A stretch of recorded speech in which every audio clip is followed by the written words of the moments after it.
Si Robert? Ang babae? Kailan pa?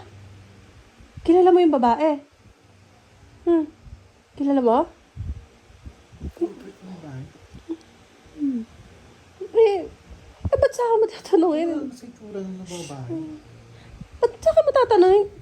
Ba't nahuli? Ba't saka mo tatanungin? Di pa naman, di ko pa naman naharanasan kay Jervs to. Ano nahuli? Di ko nga, wait lang. Basta, pero kung ako yun, kung si Jervs ng babae, ako. Di ko muna sasabihin alam ko.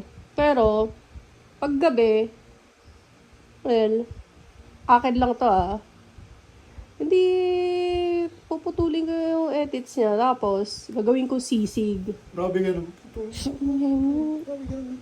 Ito kasi yan. Ba't paano ba nalaman? Paano hindi totoo? Paano kamali? Hindi nga. Baka naman, sabi ni Jervs, baka daw hindi naman daw totoo. Sure ka na ba?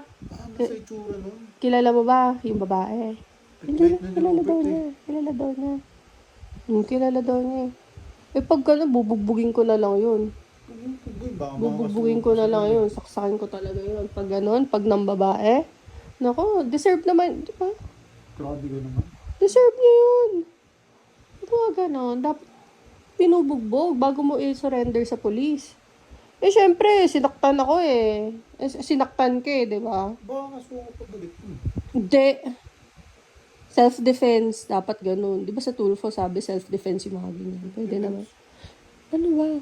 Pag sinaktan siya, self-defense yun. Bakit? Di sasabihin niya sinaktan siya. Babae naman Ba't kasi ng babae? At sa akin na... Ba't kasi ng babae lalaki? Hindi ko naman ano yan Bahala kayo.